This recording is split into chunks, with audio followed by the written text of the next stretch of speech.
Oh, we have all kinds of neat stuff today. I didn't erase this because as bad as it is, it'll come in handy. So we're all the way finally down to this little thing right in here. And we've been talking about the restoration, and that was last week, I believe. We looked at the temple. It's going to be all rebuilt and everything. Similar size and scale to King Solomon's, although it'll certainly be a little more glorious given that God will be there and Jesus is going to reign from there. So many things running through my mind at once. Wonder I even have one. We're going to look today at how the land's going to get allocated, and another miracle that is going to occur in Jerusalem when Christ returns. A lot going on, and I'm not sure where I want to start. We'll start right there. It's back on? Yeah, it's back on. Well, I got so worked up last Sunday, I thought, this just isn't right. You people need to be over there. You need to see this. So I sent a note off to I sent a note off to the group in Israel that I have to coordinate with in order to have a tour go in there. I haven't heard back yet, but I'm not surprised given everything that's going on right now. But and we have plenty of time. I want to take a group over a year from this October or a year from this September, one or the other. And I picked that for two reasons. One turned out to be, one, I'd like my grandson, Jake, who's going to the Air Force Academy, to go. And I was going to go in the summer, which is the worst time to be over there, by the way. I was going to go in the summer so that he could attend, because I know his mom, when we go, my daughter definitely wants to go. But it turns out that with his schedule, it wouldn't matter. He's not going to get to go anyway, because if he's not in class, he's in pilot training, he's in survival training, all these things they do when class is out. So forget that. But it would be too much of a rush to try to put something together now to get over there by October. It's just this way too, it gives people a chance to put their pennies aside, and it won't be such a burden on them if we go next year, but you can start paying for it earlier. But yeah, we're going to go. Gary, I directed Gary. Gary's going to go with us. You guys don't know Gary. I'm friends with two of the world's most famous archaeologists. I don't know what famous is. Steve probably say he's infamous.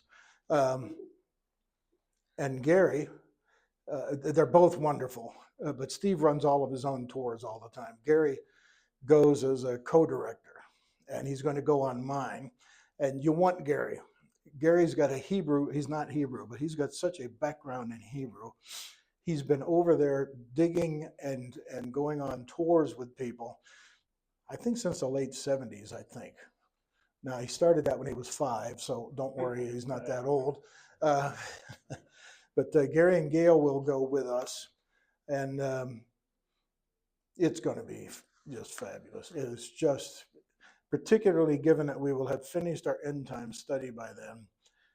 For you to put your feet in the Holy Land is an experience you just cannot. I see a head nodding. You've been over?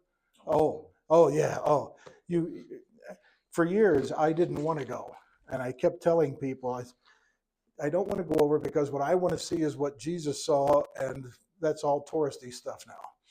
And there are those things. I don't want to go see the Cathedral of the Agony or what was I watching last night? I saw one. Where he was betrayed in the Garden of Gethsemane. They built a Colosseum. they built a basilica. They built a basilica. They find all these places where they think these things happen, and they build these church things over them. They're either Greek or Roman Catholic, one or the other. And to start with, all these things happened around the beginning of the 20th century or first century. Constantine's wife came along and his mother on a trip yeah, almost 400 AD, 3 something or other. Almost 400 years after these events. Well, so the farmer says, well, we think Christ was buried in that cave right over there. Okay, boom, they run over there. That's the cave. And the upper room, the place where he was betrayed. A lot of that is just folklore. But the archaeologists have gone over, and we know where certain things happened. And Gary's even excavated some of them. But my excavations have all been in Jordan over at Sodom.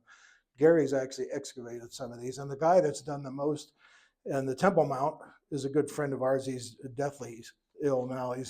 We're all getting old. It's awful. But he's given us, Lane Rittmeyer has given us a lot of good information about the temple area, the tunnels under it, and all kinds of things. So, yeah, what's that? That's what needs to be on the tour. Oh no, we're doing the tunnels. Oh, there's lots of tunnels. Now the tour tunnels, that's Hezekiah. Oh, let's go to the tunnel. It's like this big. It's water up to about your knee. Well, it depends. It can be ankle deep. It can be knee deep. And they carved this to sneak in. He knows the story. David's guys slowly carved this thing to sneak into Jerusalem and capture the city of all things. But there are actually 2 tunnels they dug, and one's called a dry tunnel, strictly just a tunnel. The other one was their water supply, and they tunneled along where the water supply was, that sort of thing. And you get to go, you pick one, and you get to go through I've been through the dry one. This is way off the lesson. Well, it's not really, but it is. You're in this tunnel. I mean, it's not like an MRI, but it's awfully close. Awfully close. But the worst part of it is the path that your feet are on. When those guys were carving, they would put 1 foot here, and then they'd put 1 foot here, and the part where your foot goes is like this wide. The rest of you, it's okay, but it's like, my foot's got to go in there.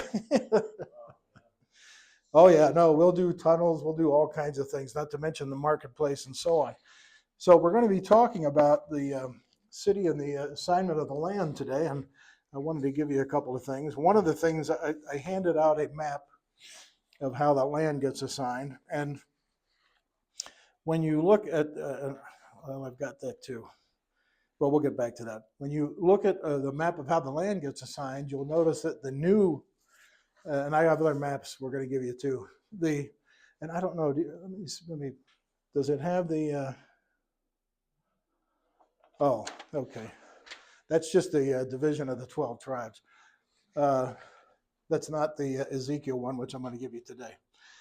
In any case, on the new one, when you look at how the land gets assigned, they have an area carved out for the prince, which is David's area, and the priests, and a lot of things in there. I don't know which one I want to do first here. All right, let me give you. Where are the rest of them? So, this is the time of Jesus now. This is what I was trying to draw on the board up there. Oh, it was close. Pardon me? Yeah. Is that, I think maybe I did some more here. Yeah, here we go. All right, you guys got one there? There's one for you, fellow. Pardon me? Even the scale in my book. Yeah. So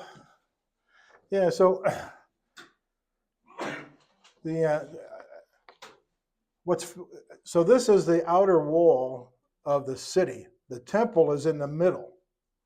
See, this is the temple, if you're following me. Then this is way out of scale now. But coming along the eastern side right here, that's your green line running down this way. That's the Kidron Valley. So if we're looking at this map, you can see, if you're standing on the mount and you're looking, because you're on the top of the hill is Mount Moriah, you're up on the top, and you're looking across, there's another mountain, and that's the Mount of Olives. So if you're on the Mount of Olives, the opposite is also true. Then you can see Jerusalem, the temple, and you remember Jesus cried over the temple, and he raised Lazarus from the dead, and a few days later came back. They camped here on the Mount of Olives the night before. He went down in through the valley and came up and into the city. Palm Sunday was on that Mount of Olives area right there. So you have the Kidron Valley, and this will all play into the lesson today, but the Kidron Valley runs between the two, and today the Palestinian area is what you'd call the Mount of Olives. But it's not only just east of the Kidron Valley. The Palestinians actually get a piece of this area in here. Did I have the Armenian area and all that on this one? No, we have another map coming in a second. But that's what I was trying to draw, and again, this will give you some perspective when we get into the lesson. Now I have oh, tourists. I'm telling you, what will we do without them? Okay, we don't need, these are the other, okay. Right there. All right. Now I want to give you another map. So you have something called, and if you go over next year, you'll get to see it, what they call the Old City of Jerusalem, the original city, you might want to call it. And it's the cobblestone streets, and it's where all the shops are, and all those sorts of things, with the temple off on the eastern corner there. Well, Aaron, if I can get this to separate, I'll give you one of the. Take one, let me have the other one back. There you go. Thank you, fella. Now, if you look on that one, see, this is where I have an advantage. I've been over there a bunch. This is a map of activity. If all the tourists come back, this looks like a market in Morocco.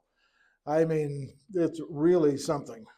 But you can see that on the right-hand side up there, then, of course, that's where the temple ends up. And today, that's the Dome of the Rock.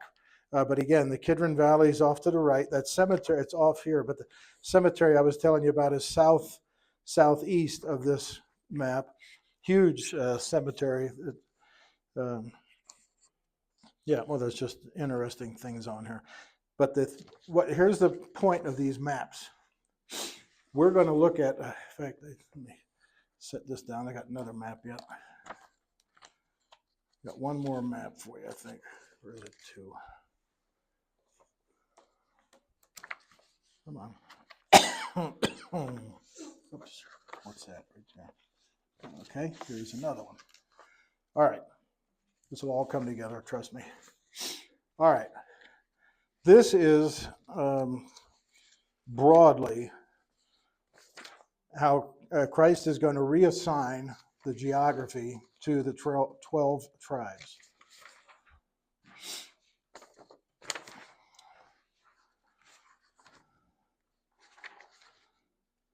And you'll notice, if you hold it in contrast to the map that I gave you the previous week, you'll notice some differences. Have that one. And finally, to really help you understand Ezekiel 48. By the time I get done handing out all the maps, class is going to be over here. We have this map. And I love this one. This is the boundary land, it says on here, as envisioned by Ezekiel in chapter 48. Plus it's in color, which helps it a little bit. But it also gives us an idea. There you are. So, a quick high school geography question. Where's Damascus? East. Yeah. And what country is it in? Syria. Syria. Okay. There's Damascus. Here's the promised land. The promised land that God promised to them and is now promising during his millennial reign is huge compared to what we call the Holy Land today. And the other thing I like about this map, if you look down when you get it, look down in the right-hand corner, it details the city itself in terms of what's being set aside um, for the priests. It refers to the prince's land. I believe that would be David. While he may be king of Israel, he's prince to Jesus, I think is how that works. So, between this map and this one, you can get a fairly good idea. And you'll notice on this one, so the green's a promised land. And I believe you have to look, but you'll see there's Gad, Zebulun, Issachar, Simeon, Benjamin. There's the holy portion that's Jerusalem, essentially. Judah, Reuben, Ephraim, Manasseh, Naphtali, Asher, and Dan. And I think that pretty much takes in a lot of Syria and Lebanon, which goes up the coast side there. So the geography is going to change pretty dramatically. And, oh, by the way, all that green to the right, what country is that? Pardon me? Oh, green to the right. Yeah. I spent a lot of time there. It's Jordan. Yeah. See, if you look, Sea of Galilee, see that little Sea of Galilee thing right there? Which proportionally gives you an idea. It's not much of a sea, it's a big lake. But Sea of Galilee, that follows the Jordan River, which goes down to the Dead Sea. Above the Sea of Galilee, this direction, going up towards Damascus, right here. It's called the Golan Heights. And when you're there and you get to see this, it changes your perspective so much. Golan Heights is farm country, and it goes up the side of a big hill. I wouldn't call it a mountain so much as a big hill, and it's massive. I mean, it's hard to put it in scale. And it looks like farm country. Well, just before you get to the top, or right around the top, is the artificial boundary this is Jordan, this is Israel. And in fact, before the 6-Day War, Jordan came all the way down practically to the Sea of Galilee as their boundary.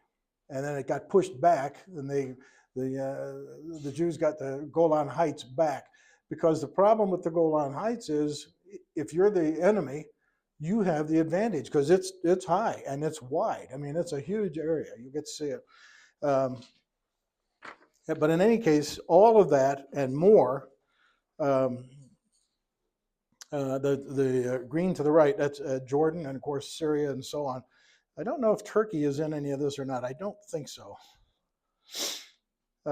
Again, this is Gary would know that one. So we have the Jordan River going down to the Dead Sea, and of course, almost when it meets the Dead Sea, not quite, that's where Sodom is at. And right about where this box is sitting is where we picked out that little town. The valley they're going to bury all the dead in is right off the edge of the Dead Sea right there on the right-hand side. So a lot of cool stuff in here. And you'll even more when we get to the scripture itself, which I can't read now because I'm covered in maps. But I'll tell you, there's nothing like knowing the geography. Absolutely nothing. When you're reading the Bible. Otherwise, it's just a bunch of names you can't pronounce and you just move on. You have no idea what you just saw. But when Christ returns, the geography is going to get turned around.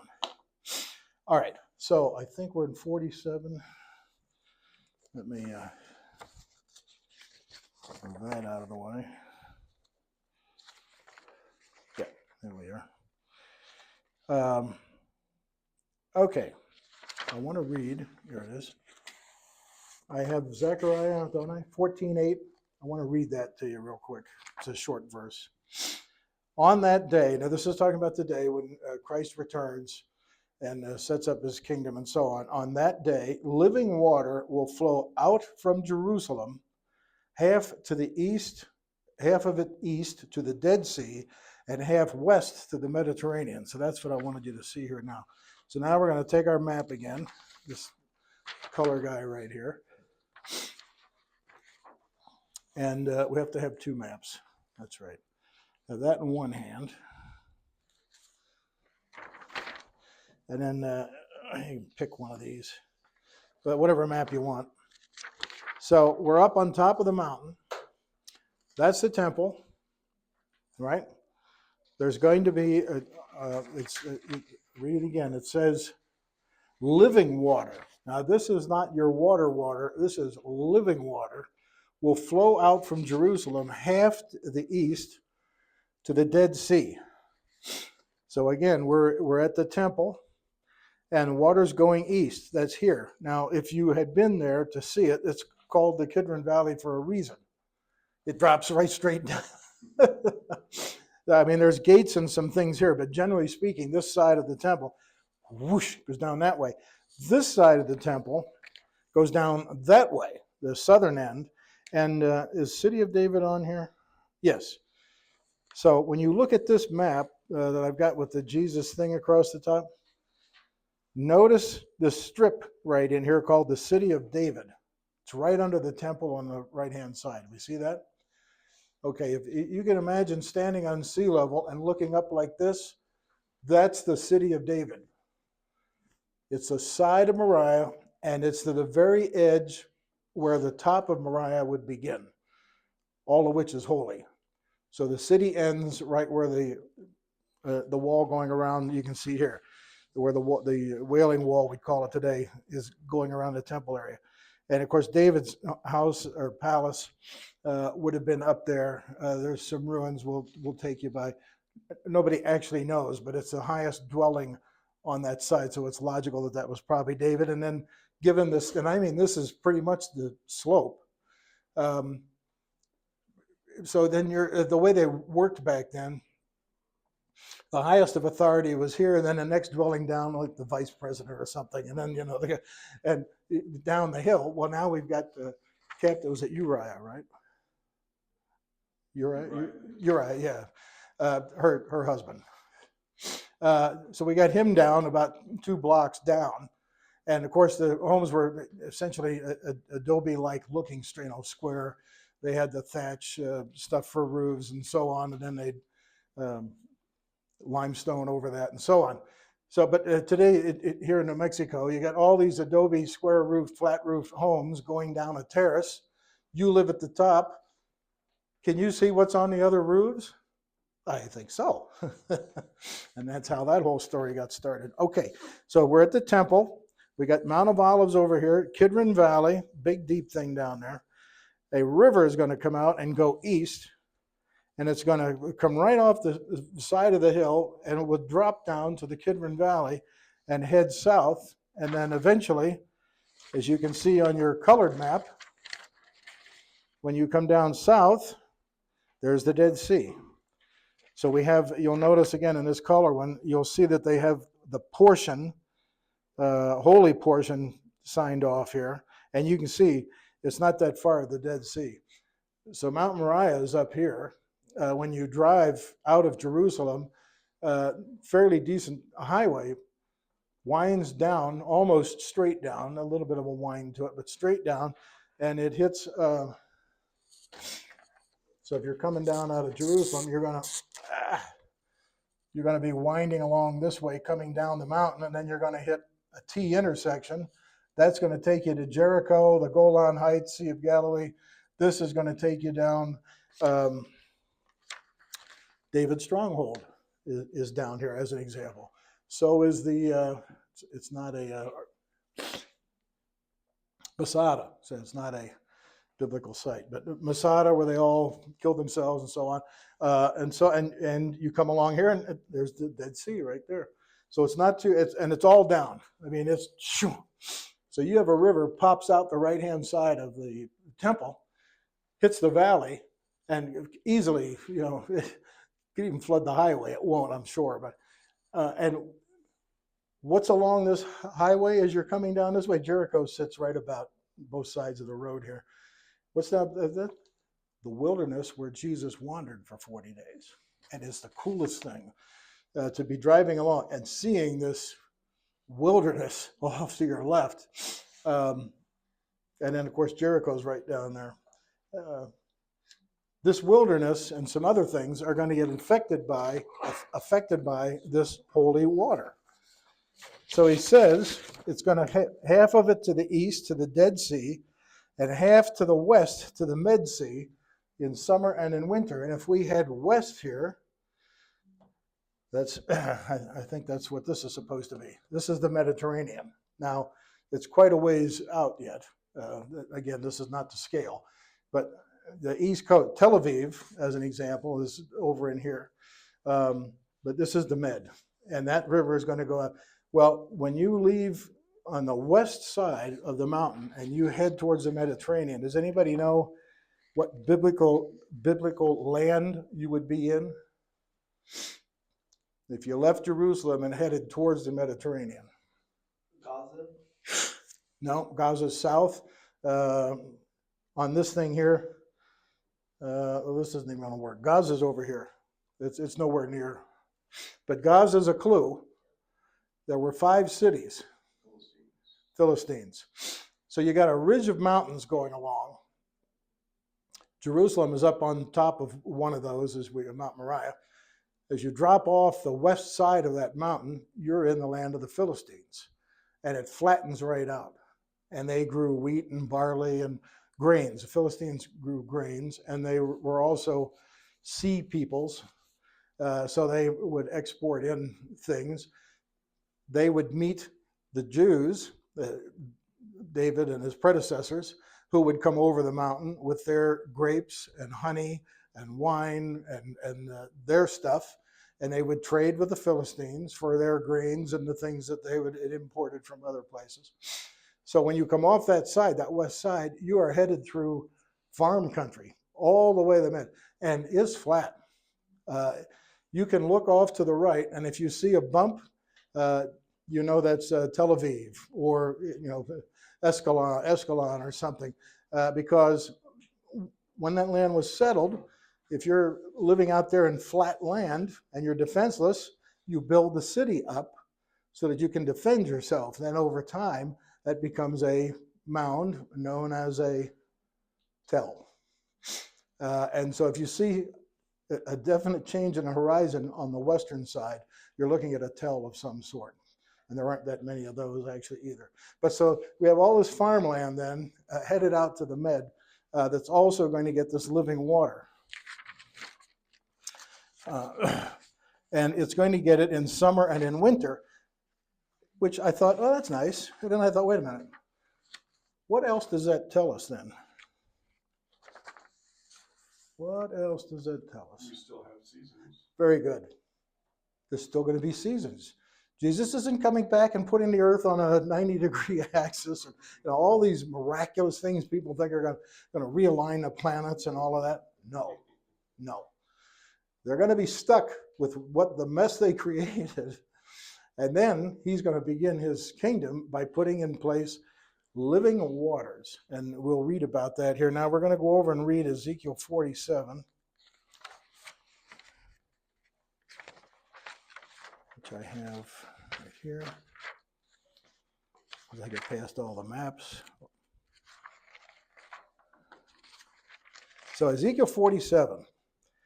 The river from the temple. The man brought me back to the entrance to the temple. This is Ezekiel writing now. And I saw water coming out from under the threshold of the temple towards the east, for the temple faced east. The water was coming down from under the south side of the temple, south of the altar. He then brought me out the north gate and led me around the outside, the outer gate facing east, and the water was trickling down from the south side. So again, here's the temple seated here. The water's coming out south, but because, remember I said it's sloped. It will go down the Kidron. It's going to go east because of the slope of the mountain. So the river's going to come out here. It's going to go east and then head to the Dead Sea. So brought me to North Gate South. So as the man went eastward with a measuring line, he measured off 1,000 cubits and then led me through water that was ankle deep.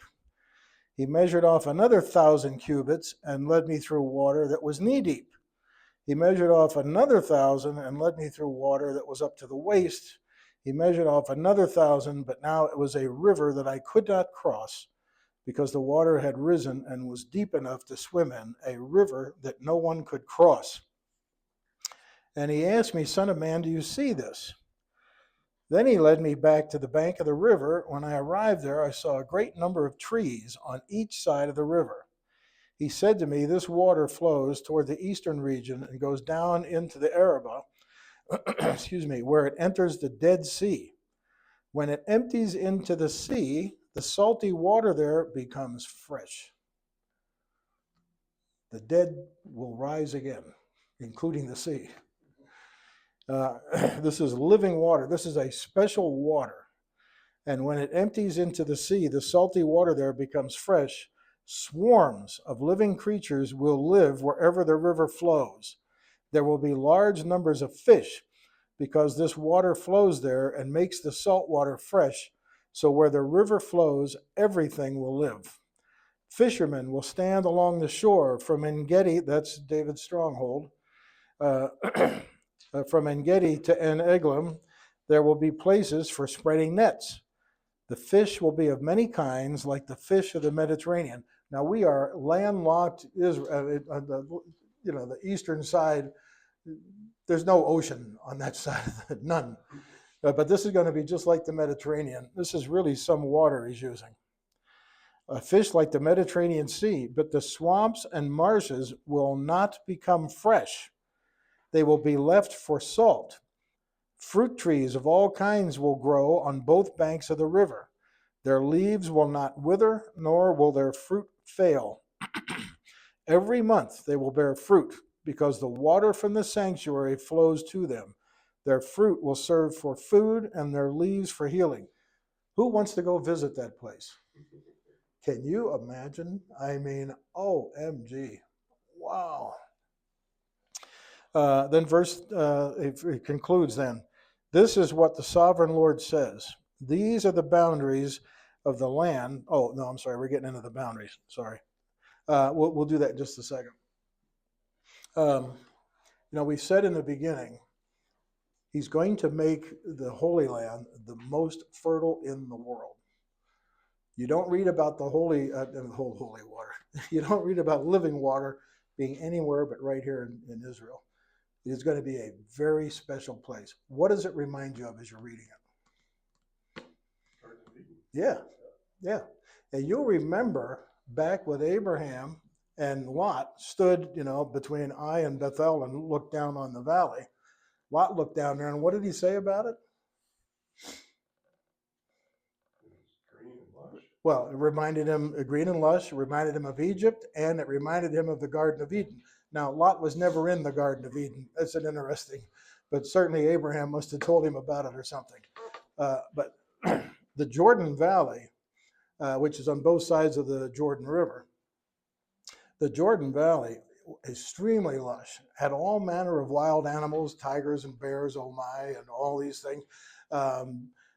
Very lush. Jesus is going to be king of the world, and he is, God of gods, Lord of lords, and so on. This is his extended throne, if you will. And it is going to be something to see. Just absolutely something to see. We've said before, and we'll see it in other scriptures as we go through the study, the Jews are going to be elevated above everyone else on the earth because of where they live, who their king is, and so on and so on. And this is just to give you a little bit of a glimpse of that. So now in the 12 and a half minutes we have left here, we continue in 47 at verse 13. This is what the sovereign Lord says. These are the boundaries of the land that you will divide among the 12 tribes of Israel as their inheritance, with 2 portions for Joseph. You are to divide it equally among them, because I swore with uplifted hand to give to your ancestors this land will become your inheritance. This is to be the boundary of the land. Now, Ezekiel is writing this 3,500 years ago. And trust me, when Christ returns, they're going to get the book of Ezekiel out. And the Department of Interior in the Holy Land is going to go, all right, here's... and so all these boundaries are listed. I won't go through all of them. It wouldn't make a lot of sense to some of us as well. on the west side of the Mediterranean. I'm going to show you something on those maps in a second, though. You are to distribute this land among yourselves according to the tribes of Israel. You are to allot it as an inheritance for yourselves and for the foreigners residing among you and who have children. You are to consider them as native-born Israelites. So this is a little different than your illegal aliens. These are folks living there rightfully. They probably work the fields or something, or perhaps actually own property. I don't know. It doesn't clear. But Israel is to accept foreigners, and they're to be treated fairly and so on. And it says they are to be an allotted an inheritance among the tribes of Israel. Jesus looks at everybody. There's no difference between one of us and another. In whatever tribe a foreigner resides, there you are to give them their inheritance, declares the sovereign Lord. Now, I brought this. I'm not going to read all this to you. I found it totally fascinating. It's an article, I believe, written by a Jewish person about how this land is divided. Yeah, and so if you look at any of these, this colored one, for example. So we notice something. Actually, we don't notice. I notice it now because they wrote about it in here. So the temple is there in that box in Jerusalem. Gad is at the bottom, if you will. Now, Aaron, you ask about Gaza. Gaza is off the map slightly, and right about the hole in the bottom of the page. And it's a small strip of land that runs right along the edge of Israel, that borders Egypt. Gad is here. And then we have Gad, 2, 3, 4, 5. So we have 5 there. Then we have Judah, Reuben, Ephraim, 3, 4, 5. And Dan is all the way up there. So, what do I care? Turns out that the tribes that were placed the furthest away from the temple had handmaids. They called the handmaid nations or handmaid tribes. They had handmaidens where these others did not. That is one theory from a Jewish scholar. And if you think about it, Dan, of course, that was the idol worshiping. That was where all the evil went. We go over there. We'll go up to Dan as far as we can go because it does border Syria and Lebanon. So maybe that's why. I don't honestly know. Jesus had a reason for this is how they're going to be assigned. And thank you, Lord. No further explanation is needed. But people have actually studied this thing on how many miles from Jerusalem each tribe got put and how many square acres they got and all this. I want to see, there was something in here I wanted to read to you real quick.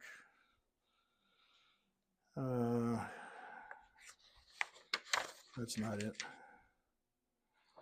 Oh, so it is easy. It's interesting. When you read all those names that I wouldn't read, the first group of names are the northern tribes. The next group are the central strip, and then you have the southern tribes.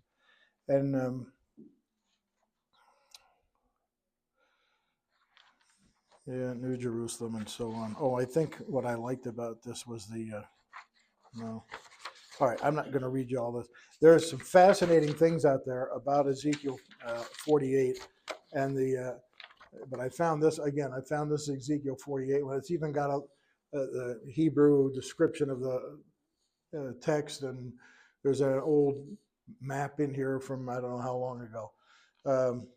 It's fascinating to read these things.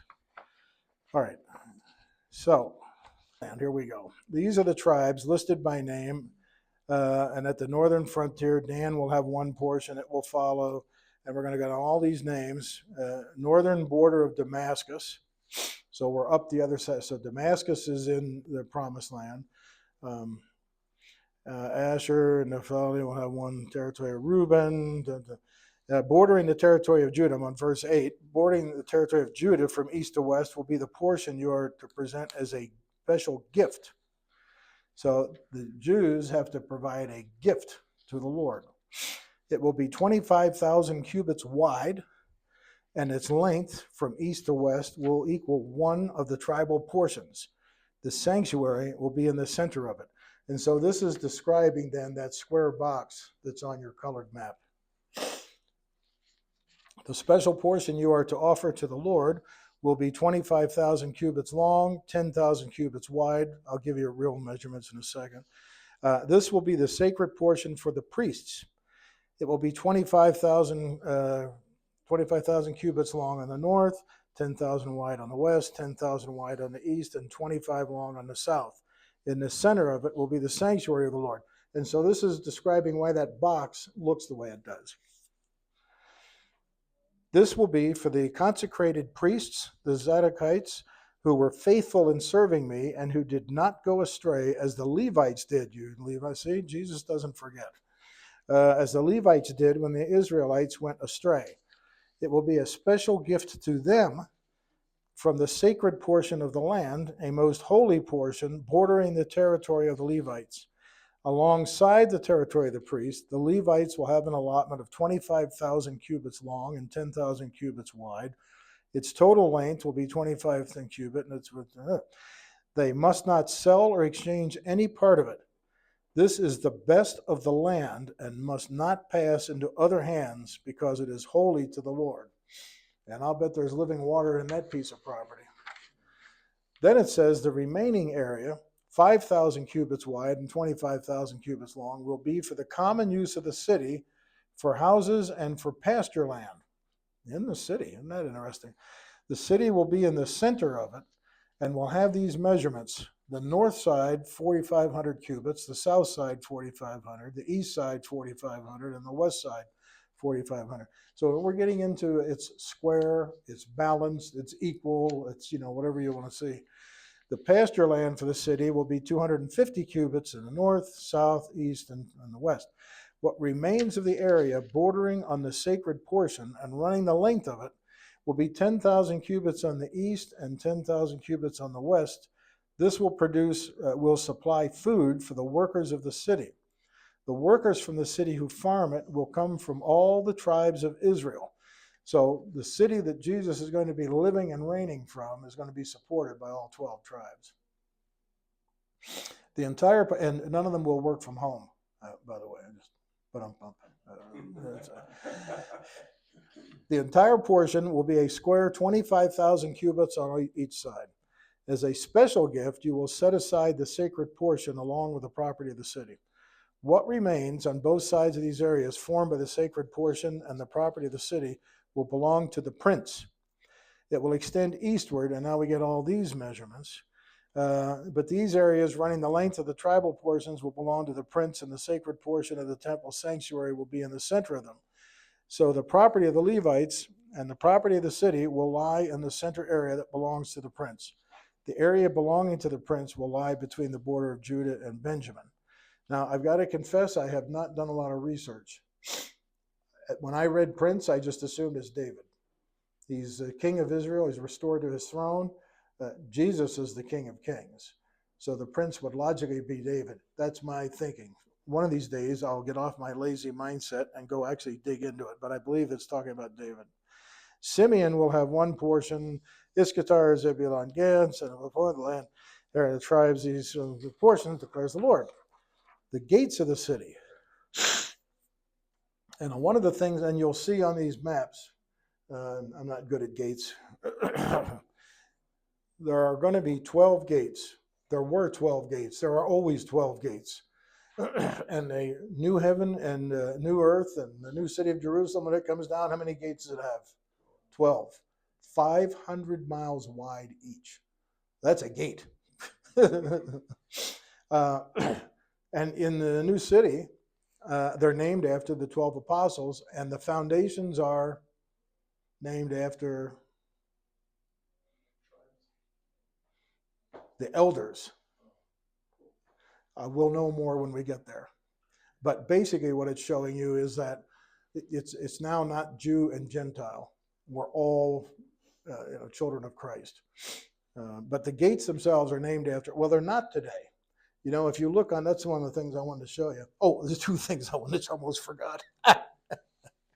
Yeah, if you look on there, let's see if we can find a couple of gates. We got the Lion Gate. You know, we got they got one for disposing rubbish and things. I don't have my glasses on, but if you look at these gates, one might be the Dan Gate. I think I can't remember all of them. There's the Damascus Gate. See if I can find it. There's so much stuff crammed into this thing. There's the Jaffa Gate. Jaffa Gate's important. That'll take you out to where the day-to-day people go shopping. There's some wonderful places there.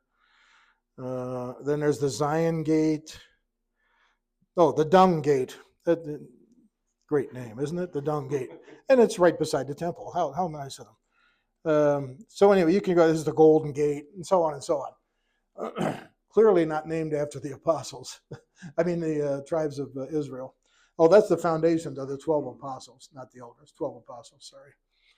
Okay, it says, these will be the exits of the city beginning on the north, and then it measures all these things. The gates of the city will be named after the tribes of Israel.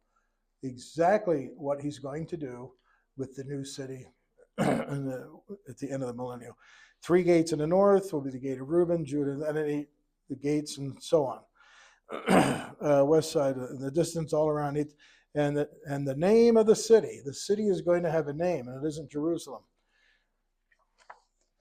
The name of the city is the Lord is there. I've also read scripture where the Lord is righteousness, the Lord is this, the Lord is that, but it says the name of the city is the Lord is there, or Kingville. You know.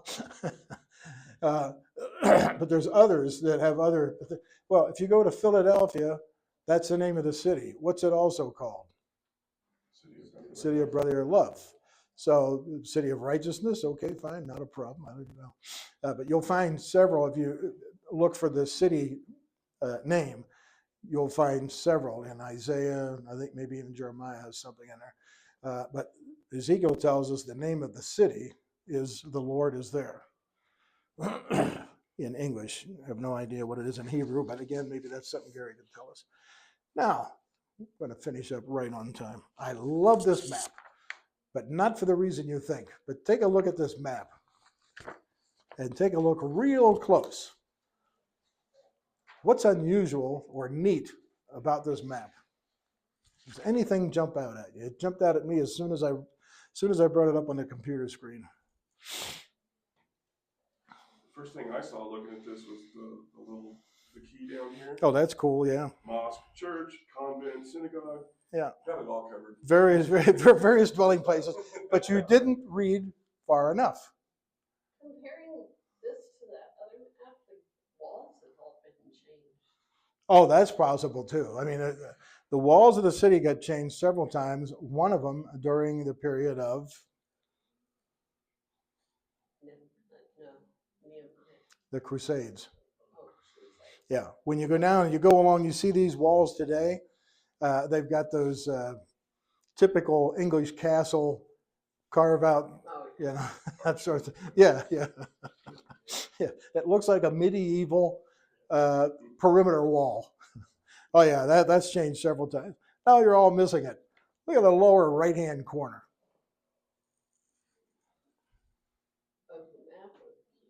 The lower right-hand corner. Visit Palestine. Yeah, Palestine. This is a Palestinian tourist handout.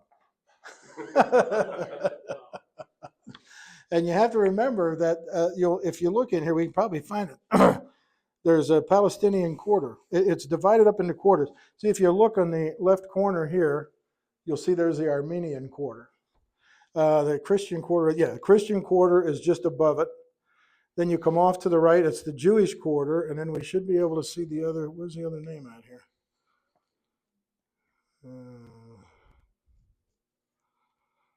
Well, you can't have 3 quarters. There's a 4th one in here. There's the Al-Wad neighborhood. I can't believe they don't have that. They must have that in here because it's got to be the Palestinian or Arabian or something.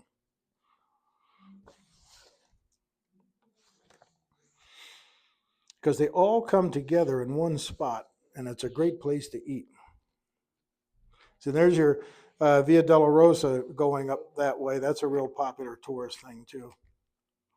Well, I don't see the other one on here, but it's got to be. But anyway, They have like the Armenian Catholic. yeah, I'm guessing that's probably where it is. it's over in there. But in any case, yeah, this side of the map is Palestinian territory. Remember, I said Kidron Valley, Mount of Olives, all that, and yeah, visit Palestine, and you'll see down below that your guide to Palestine. Well, even part of Bethlehem, I'm sorry, Bethlehem is also. Bethlehem is in Palestine. That is correct. Yeah. But it's really weird. So is Jericho. There's a Christian college that I follow over there, and you know, you look at what they had and show a map, but there's right across the street from the college is the nativity area, Yes, you know, and all of which you it- can't normally get near because the tourists. It's I mean, thousands just packed into this little narrow. They're trying to get in. Yeah, yeah, yeah. And when you go, because some of these areas are Palestinian, but then around them is Israel. You have checkpoints in and out, and you can't take a Jewish bus driver can't take you into the Palestinian area. They either have to stop and get a guy to come on, or you started with the Palestinian driver to begin with, which is what a lot of them do. If you're going to hit Palestinian town, the tour company will provide a Palestinian driver for the day to get you in and out of all these places. It's an interesting environment. So in any case, we're going to end Ezekiel there. This has been God talking about restoring his people, his land, and his temple when he returns to begin the millennial reign. So starting next week, we're going to get into Daniel and a lot of heavy math. 70 weeks and times and a half time and all kinds of interesting times. But that would be Daniel next week.